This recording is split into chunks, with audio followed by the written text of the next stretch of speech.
Have you ever been staring at an algebra problem and the one variable you need to find is stuck in two different places at once?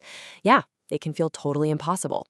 Well, in this explainer, we are going to pull back the curtain and show you the one simple trick that just unlocks these problems. It's easier than you think. So, you've probably gotten pretty good at solving equations where x just shows up one time. But then you run into this kind of thing. What do you do when the variable you need to isolate is showing up in multiple spots? I mean, how do you even start?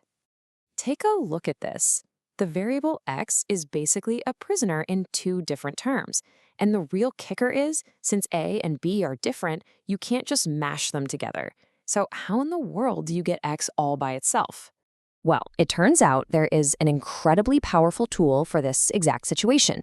And you know what? It's a move you already know, you just have to learn how to use it in reverse. We call it the factoring trick. See, instead of trying to force a and b together, we just use the distributive property backwards. We pull that common factor, the x, right out front. This traps a and b together inside the parentheses, and bam, just like that, x is only in one place. It's such a clean, simple move. And here's how it all plays out. You start with the problem, x in two places. Your big move is to factor it out, getting it down to just one. And from there, it's just a simple one-step division to get x totally on its own. This is that aha moment that makes these tough-looking problems just fall apart. Okay, theory is one thing, but let's actually put this secret weapon to the test, right? Welcome to the training ground. We're going to walk through a couple of examples step by step so you can really see it in action. All right, first mission. Our target variable, x, is on opposite sides of the equal sign. They're on different teams, so our very first job is to get them together. We got to get them on the same side of the equation. So we do that by subtracting ax from both sides. And there we go. We've successfully grouped both of our x terms over on the right. They're all lined up, ready for our next move. And now that the x terms are together, it's time to unleash the secret weapon, factoring. We just pull that x out front, and look how much simpler the equation gets, just instantly. We are literally one step away from the solution now. And here's the final move. We just divide. Since x is being multiplied by that whole group, that's c minus a, we divide both sides by that entire group. And would you look at that, x is completely isolated. Problem solved. All right, you ready for a tougher challenge? Let's level up. This time, our variable n is trapped in the numerator and the denominator of a fraction. Now, I know this looks intimidating, but trust me, the strategy is exactly the same. You know, whenever you see your variable stuck in a denominator, your first goal is always to get it out of there, clear that fraction. And we can do that by multiplying both sides of the equation by the entire denominator. That's the move that frees our n from the bottom. Okay, but now one of our n's is stuck inside those parentheses. So first things first, we got to distribute that I to break it out. Then, it's just like before. We get all the terms that have an n in them, and we herd them all over to one side of the equation. And look at that, we're back on familiar ground. All the n terms are grouped together, so you know what to do. We deploy this secret weapon, factor out the n.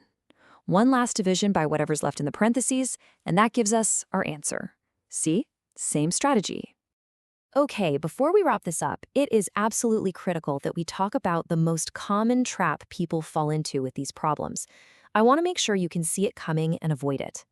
So, a really common temptation is to just try and divide everything by x right at the beginning, thinking you can cancel it out. But don't do it. It's a trap. First of all, it doesn't even isolate the x, it just moves it to another place. And second, it's actually an illegal move if x happens to be 0. The safe, correct, and effective path is always the same. Group your variable terms first, then use your secret weapon to factor. So, why do we care so much about this one little technique? Well, because this isn't just a trick for your next algebra quiz. This is a fundamental problem-solving skill that's used all the time in tons of professional fields. I mean, think about it. Whether you're an electrician using Ohm's law to figure out a circuit, an engineer designing a new gadget, or a student who's heading into higher-level math like pre-calculus, this skill is non-negotiable. Being able to rearrange an equation to solve for any variable you want is a true superpower.